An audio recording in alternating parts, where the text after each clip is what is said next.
I'm on a train. No, no, no, it's not raining. No, not rain, a train. Train. Can you hear me? Can you hear? Oh, oh. Hello. This week I've been riding trains again. My journey took me the length of England on a cold but rather lovely day. Now you'd be amazed at the things you see and the things you can learn along the way. My name is Ian Currey and this is Thinking Out Loud. Come on, let me tell you what I think.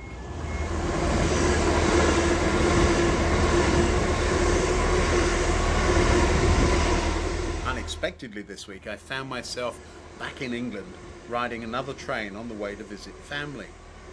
Now as an Englishman, we love to complain about the trains. Ooh, they don't run like they used to. My favourite, what a way to run a railway. But generally, the reality is that they are usually more or less on time and get you where you're wanting to go without too much drama. This week, though, it was time for some major engineering work, and so the train timetable had been changed. In fact, beyond my destination, no trains were running at all.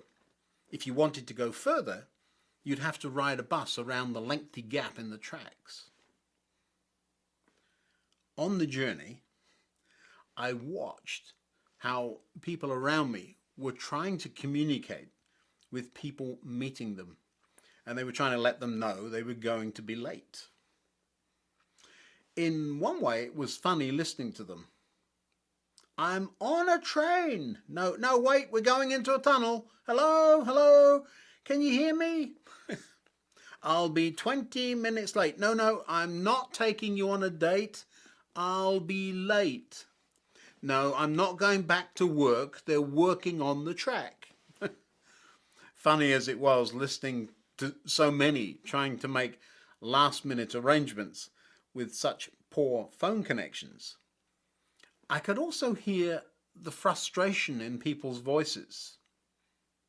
For many, this wasn't going to be a good day.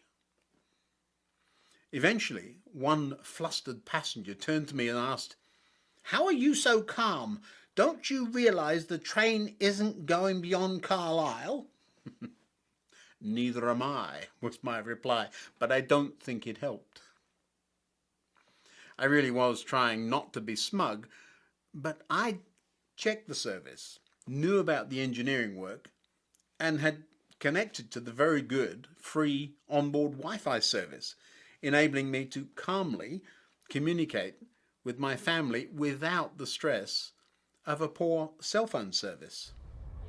Gazing out of the window as we sped through the gorgeous English countryside, I thought about how often I'd made this particular journey, how I knew which side of the train to sit to see some of the best sights and not have the sun in my eyes, how to remember to take my lunch with me to avoid the silly prices for less than wonderful sandwiches that the train sometimes provided.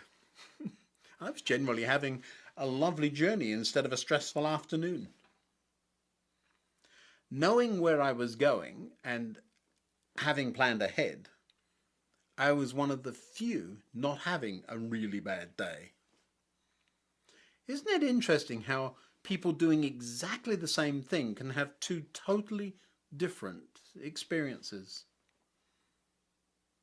The connection I had to the internet, and therefore my family, was not only free but really clear and easy to use. Now that same service was available to everyone around, and I wondered, why aren't you using it? Finally, I asked the worried passenger next to me, "You do know there's free internet on this train, don't you?" "Yes, but it doesn't work and I can't afford it." "It's free," I repeated. "I'm fine," came back the now sharper response. People are funny, aren't they? That "I'm fine" response puzzles me too. Is that a new thing? Is that what you say when you're really not having a good time? I'm fine. When I thought about it though, the worry of not being able to communicate, having your phone cut out every time the train goes into a tunnel, and then not knowing if you would actually be able to get to your destination at all, isn't very nice, is it? These days, I think we sometimes stress out just a little bit too easily when things don't go exactly the way we think they should. Having made this journey many times over the years, I remembered well not having internet at all. Mobile phones were not invented, and this journey used to take an additional couple of hours. Trusting the train to get you where you were going really was much more of a thing back then, wasn't it? Something of an adventure. What fun. I think, too, perhaps, we were more resourceful and certainly more relaxed all those years ago. We didn't need the ever-present internet to tell us where we were. We knew. We were somewhere between London and Carlisle, and that was quite good enough. And if we were curious enough to be more specific than that, we were going slowly enough to read the names of the stations as we passed through them. But there really wasn't any way to tell anyone where we were, so why bother? There was no mobile phones. We'd get there when we got there. And as for the ever-present internet, we really didn't need it. Whatever would we do with something like that? Also this week, I've managed to read a book. Remember those?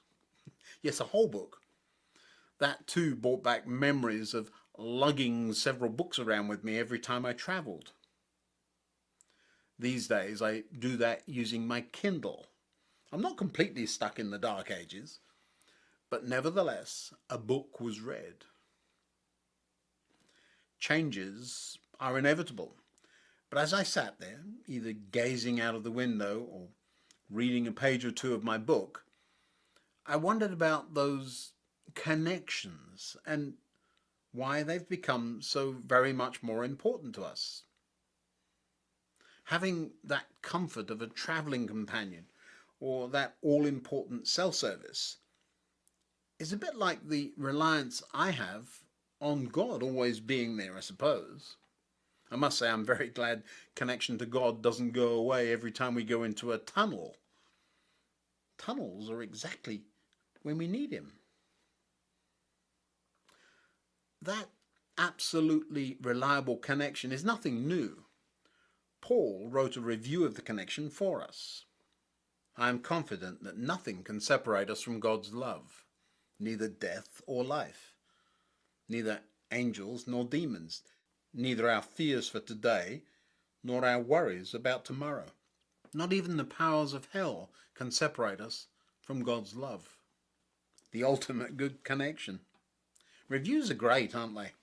Can you imagine choosing anything other than that? Free, fast, and works in tunnels. Of course, travelling on the London Underground system is quite another thing. I love it down there, but very few have any connection to the outside world. Down there, you really do need to know where you're going before you get onto one of those rattly old trains. The famous announcement, "Mind the gap," takes on a whole new meaning in this context. Mind the gap, please.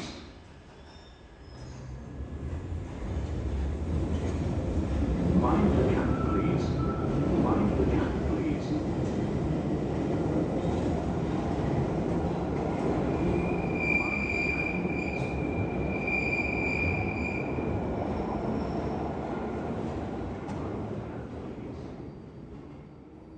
Being connected, in touch with people we love, is important, isn't it? Trusting that unbreakable connection God has provided certainly is very reassuring. Keeping my end of that connection clean and clear just makes it all the better. Oh, and for those of you who are interested, these particular trains are now the oldest in regular service on the London Underground. These were running before the internet or mobile phones were invented. They were made in the early 70s, and I still look at them as the new trains. Times change. Destinations, on the other hand, don't. Until next time, goodbye.